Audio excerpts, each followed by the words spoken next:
viel Zeit ist vergangen, seit der David gelebt hat. Das Volk Israel hat irgendwie mehr vergessen, was Gott alles für die Menschen getan hat und dass er sie ganz fest gern hat.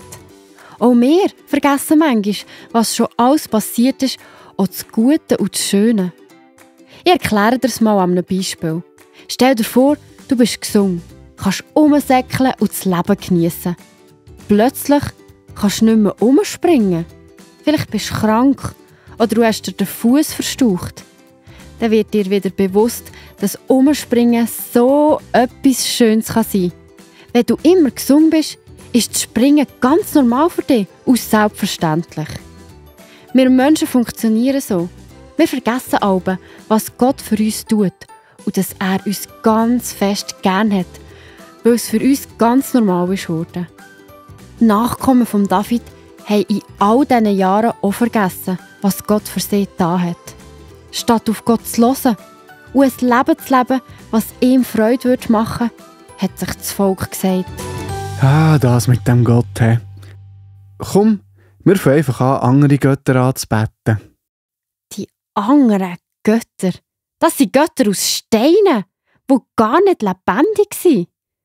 Gott hat es traurig gemacht und er hat etwas unternehmen, damit die Menschen wieder wissen, wer die Welt erschaffen hat. Er hat sich gesagt, ich schicke einen Prophet zum Volk. Weisst du, was ein Prophet ist? Das ist jemand, der Gott in seinen Träumen oder in seinen Gedanken hört. Sie können den Leuten etwas sagen, was in der Zukunft wird passieren. Etwas, was sonst niemand weiss. Und so hat Gott den Prophet Elia zum Volk geschickt.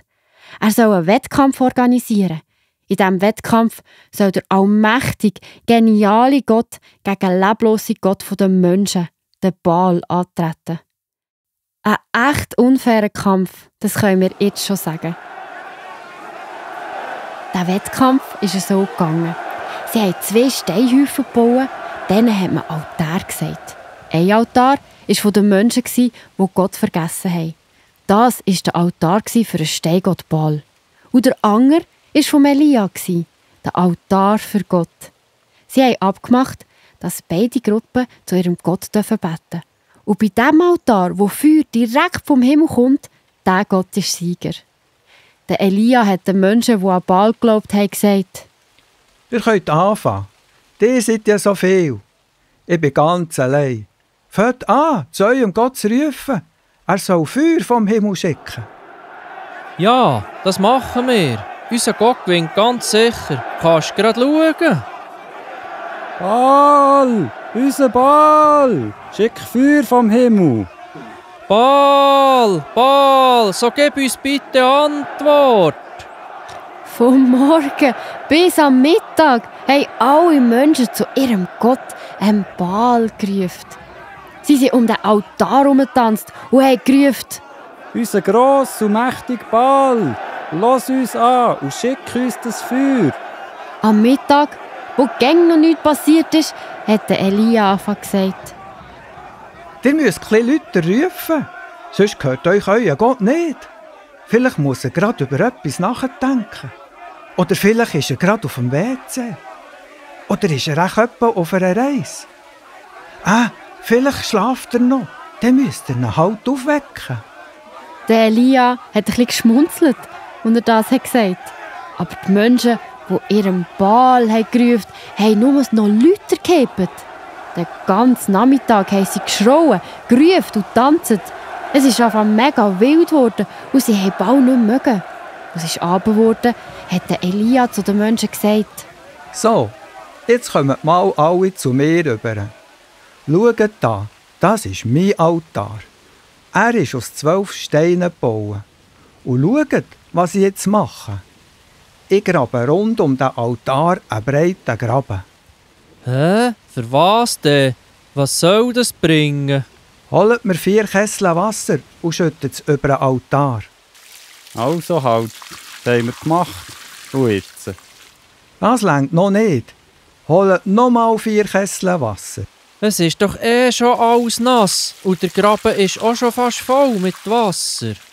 Und noch gerade 4 Kessel Wasser. Ihr sollt sehen, wie stark das mein Gott ist. Das Wasser ist auf allen Seiten vom Altar runtergelaufen.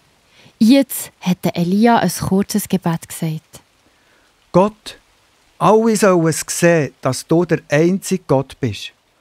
Und alle sollen sehen, dass ich das hier nur für dich gemacht habe. Bitte, lass auf mein Gebet.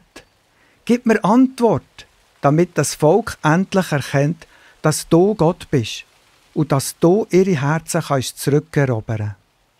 Und da passiert's. Gott schickt Feuer vom Himmel. Flammen sind auf den Altar runtergefallen, sodass es angefangen zu brennen. Gott zeigt ganz klar, welchen Gott das es wirklich gibt und wie viel stärker dass er ist als alle anderen Götter. Der Sieger vom Wettkampf war klar. Viele Menschen haben sich wieder daran erinnert, wer der wahre Gott ist und haben ihm wieder vertraut.